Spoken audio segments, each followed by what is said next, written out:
Hi, and welcome to the show. Subscribe at kevinmd.com/podcast. Today, we welcome back Shivana Naidoo. She's a child psychiatrist. Today's Kevin MD article is Prevent Youth Suicide, Essential Steps for Parents to Secure Their Home. Shivana, welcome back to the show. Thank you, Kevin. Thank you so much. So let's jump straight into this article, Prevent Youth Suicide, Essential Steps for Parents to Secure Their Home. So before talking about it, what led you to write it in the first place? Sure. So, part of my mission as a child psychiatrist is working with the really tough kids, right? The kids that are really struggling with lots of really severe mental health care issues. And as a psychiatrist, we're trained in therapy, we're trained in group therapy, we're trained, of course, in psychopharmacology, which is medication. But in addition to that training, we're also trained in how to talk to parents, how to provide education, how to provide information in a way that's understandable. Because that basic education we know as physicians and medical providers goes a long, long way to help people know better, then do better, and then feel better. So as a child psychiatrist, I often will see really high-risk youth. Right now, I work at the Bradley Reach Virtual Partial Psychiatric Hospital Program, which is kind of like a PHP, is a step down between inpatient psychiatry, the highest level of care for mental health care concerns, and then outpatient. So we're kind of an in-between. So I see a lot of kids with high risk activities such as self-harm, having had a suicide attempt itself, chronically thinking about suicide, as well as my decades of work in the outpatient setting where I worked with kids one-on-one after they stepped down from the hospital within 3 to 7 days. And I was really seeing them after they'd gone through a really severe crisis. So I came up with an acronym that could help parents really think about how do I safety plan and keep my home safe, because the Mhm. top concerns parents would have when they learn their child had attempted suicide or are thinking of suicide is, what do I do? What is the action item that I can do to help my child be safe? And when it comes to suicide prevention, one of the things that only parents can do is risk mitigation, which means reducing access to lethal means. Mhm. So I came up with the acronym GOSECURE that I've been using with my families for years. And I thought, well, I guess I should put this in an article and share. And I've done a couple of presentations on suicide prevention. And this is one of the key things that I do share because I think it helps you when you think about, well, how do I keep my house safe? What do I do? There's so many things in my house. I think this acronym really helps you very quickly think about the main points to protect your child from. All right. And you wrote that oftentimes parents first learn of their child's suicidal ideations during an initial psychiatric assessment, right? Yeah, it's very eye-opening for a lot of parents. And I think, as psychiatrists, as medical providers and mental health care providers, when we are asking about risk assessment, we have to ask about certain things. We always ask about substance use. We always ask about sexual activity. We should be asking about social media. Hmm. And of course, we always ask about suicide risk and homicide risk. So we sometimes will ask very specific questions. That's part of the art of psychiatry, right? In a Sure. way to help young people who may not actually be aware that they're having suicidal thoughts realize that they are, or very often, kids are really shamed. They feel really bad about admitting that they have these thoughts. Suicidal thoughts are not comfortable. They're very uncomfortable. They're very upsetting. And the last thing kids want to do is upset their parents. So very often kids may not feel comfortable sharing with their parents that they're having these thoughts, but they may divulge it to a psychiatrist, a pediatrician who Hmm. will regularly do depression screenings. In the ER, they may have come in for a twisted ankle or some kind of other issue, but when you do your screening, you find that they have actually also had suicidal thoughts. So yeah, so if we as medical providers catch this, we want to find a useful way to empower the parents who maybe it's the very first time they've heard about this, or maybe they've gone through a pattern where they've been dealing with this for a long time. But still, I think we miss those little key points that parents can latch onto and remember. Because, I know that when I speak to parents, I am just flooding them with Hmm. information and they can only retain a certain amount. So I find a lot of times acronyms can be very helpful, or narrative, little stories can be helpful to have parents latch onto it and remember it. The same thing for patient education, that patients also need those little tiny nuggets. So let's talk about your acronym itself, and you of course talk more about that in your article. Yeah, so the acronym is called GOSECURE because we want to go secure the following items to really mitigate the risk of suicide and reduce access to lethal means. And that is an evidence-based intervention in preventing suicide. And I think that sometimes when we talk about suicide, it brings up all sorts of emotions within parents, within youth, within medical providers. But one thing that we all want to do is do something to really be helpful. And if we can go secure these following items, we can really, really dramatically reduce suicides and completed suicides. So so I have the article on Kevin MD. I also have a podcast episode Hmm. on this on my Thinking It Through with Dr. Naidoo, child psychiatrist, which goes into greater detail. But in brief, G stands for guns because guns is the number one way that youth will complete suicide. O stands for overdose options. So things like prescription pills, over-the-counter pills, vitamins, cleaning agents. That is the number one way that youth will attempt suicide in America. So GO is the first part of the acronym. And then secure stands for a number of things. So S stands for sharps, knives, things that kids can self-harm with. Kids that do self-harm doesn't necessarily mean that they want to end their life or have suicide, but those who do self-harm tend to have a higher risk of suicide. And those that self-harm very often will have suicidal thoughts or even think about self-harm as a way to suicide. So definitely sharps. We also think about E, which stands for electric cords, scarves, belts, ropes, things that you could hang yourself with. That is the number two way that youth in America do complete suicide.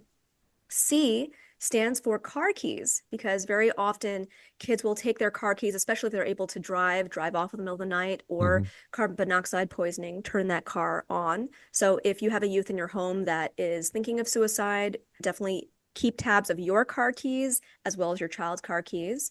U stands for underage drinking. Lots of Americans' homes tend to have alcohol readily available. And if we drink alcohol, we know that alcohol causes disinhibition and poor Hmm. judgment.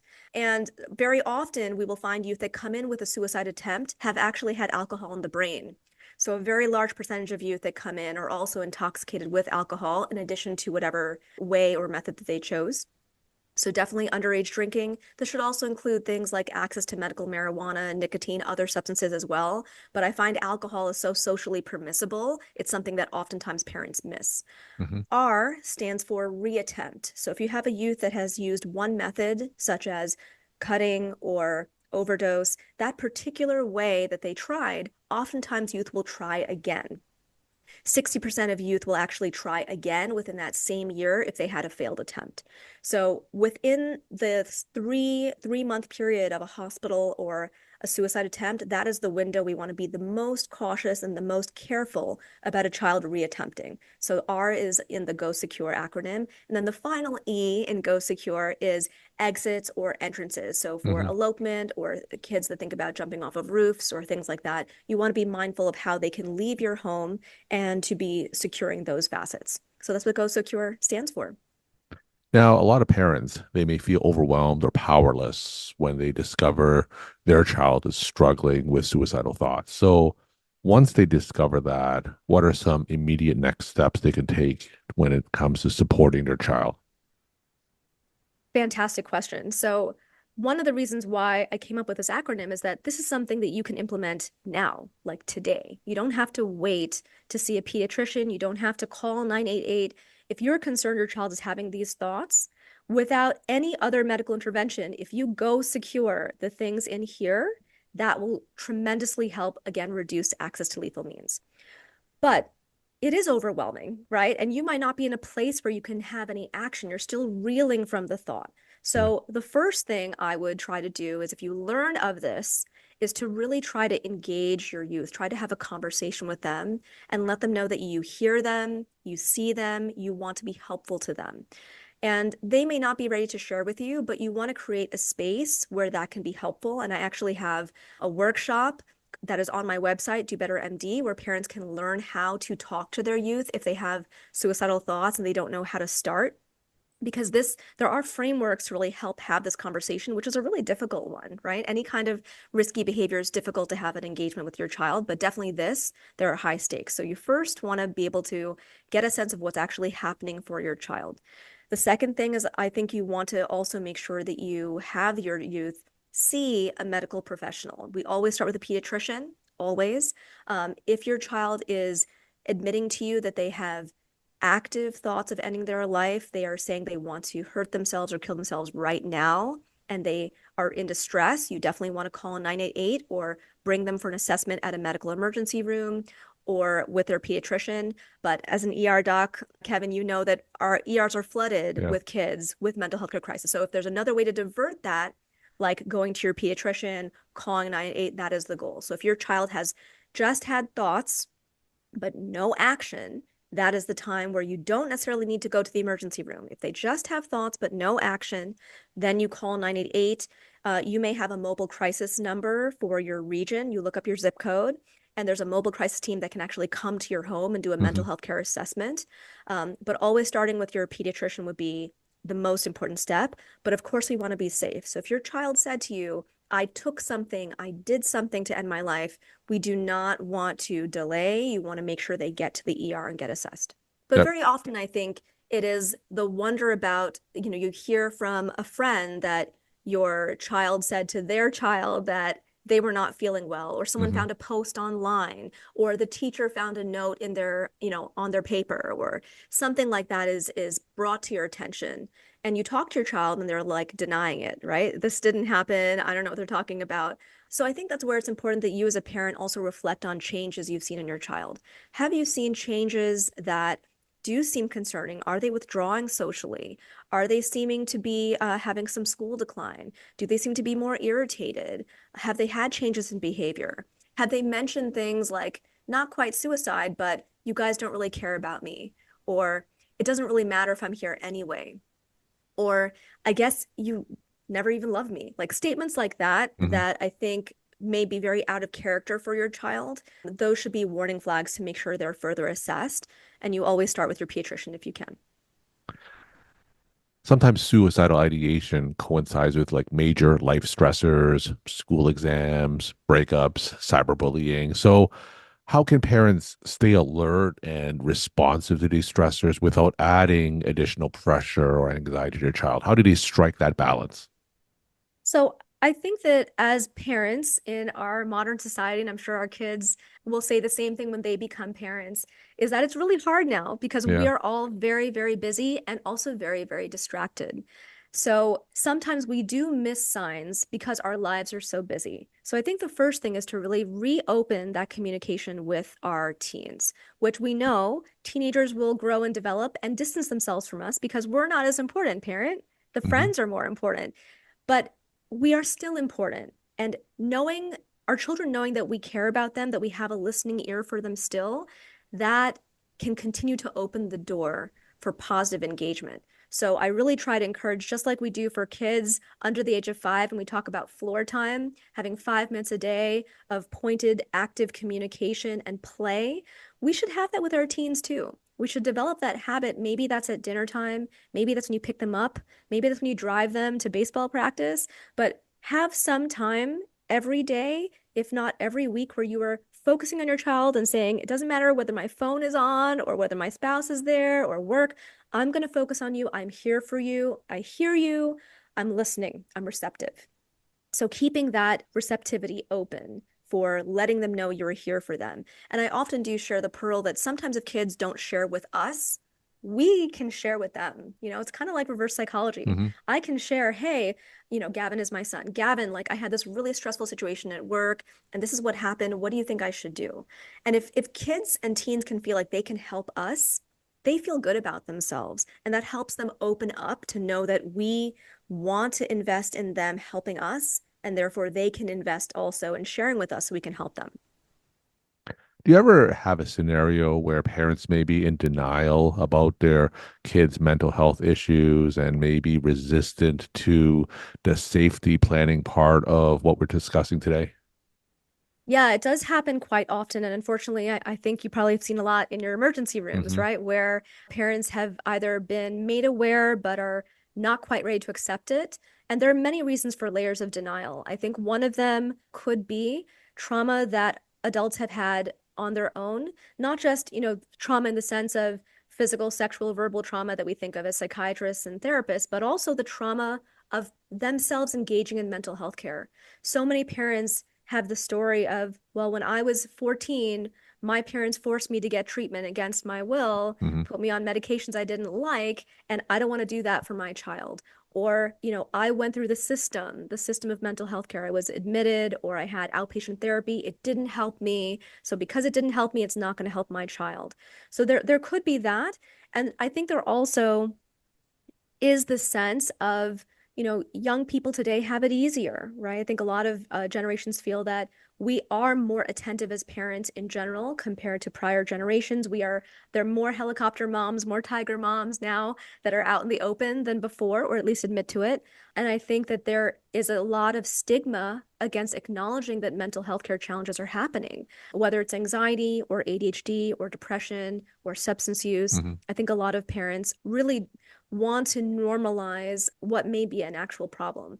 And I also think that it is hard. I think a lot of times parents actually do not know, especially I will say for the highest functioning youth, straight A students, the ones that are trying to get into med school, trying to go to the Ivy League schools, they do a very good job, these teens, of hiding the depth of their hopelessness, the fear of their failure. So for them, it's not failing a test or, you know, some kind of social insult, being defriended online. It might be getting a 97 versus a 99. That might be the trigger for these kids because the stakes are so high in their mind to perform. So I don't think it's just that parents are distracted. I think, our youth today are also Hmm. very skilled at putting on a happy face and going forward and not being able to really share what's going on inside. I also think that sometimes I think social media and the importance of online activity in youth life today also does force this portrayal of what may not be real. So I think sometimes youth really are not quite in touch with how they feel. I mean, there's a child that I am taking care of right now who has made several suicide attempts, and she really struggles with understanding what she feels, how come she feels it, really understanding the triggers behind having these suicide attempts. And I think part of it's because she's had to perform in a certain way, and it's developed a child who's really out of touch with their true emotions. So I think that's unfortunately not uncommon for today's youth. We're talking to Shivana Naidoo. She's a child psychiatrist. Today's Kevin MD article is Prevent Youth Suicide, Essential Steps for Parents to Secure Their Home. Shivana, as always, will end with some of your take-home messages to the Kevin MD audience. So I guess my take home message is that if you have a child who has mentioned to you at any point that they may have suicidal thoughts or be in a position where they could have suicidal action, please don't wait. Please don't hesitate. Please go secure those following items in your home because you, parent, are the only person who can do that. A pediatrician can't do it. A psychiatrist like me can't do it. A therapist can't do it. Your kid's teacher can't do it. You're the only person who can secure your home. And I've worked with so many teens who have had suicidal thoughts and they don't try until they know their parent has slipped. And then they find that item and they make an attempt. So do not be that parent. If you are aware, please go secure those items. And if you are concerned for any behavioral changes in your child and you want them checked out, please go and find your local pediatrician, get them in touch with your child, have them do a confidential assessment, and we go from there. And that there is always help. You can always call 988, text the National Crisis Hotline at 988, or text 741-741 to get help for you or your child. And if you're interested, I have a podcast that's free called Thinking It Through with Dr. Naidoo, child psychiatrist. For September, I did a whole bunch of episodes on suicide prevention and suicidal thinking. Even have an episode talking to youth themselves about if you have suicidal thoughts, how can you think through this differently? So please do check it out. That is all free information for you. And I also just wanted to thank you, Kevin, for always having me as a guest in your podcast and really opening up the opportunity for healthcare professionals to spread their mission with the rest of the world. Thank you. And Shivana, thank you so much for coming back on the show and sharing your perspective and insight. Thanks so much.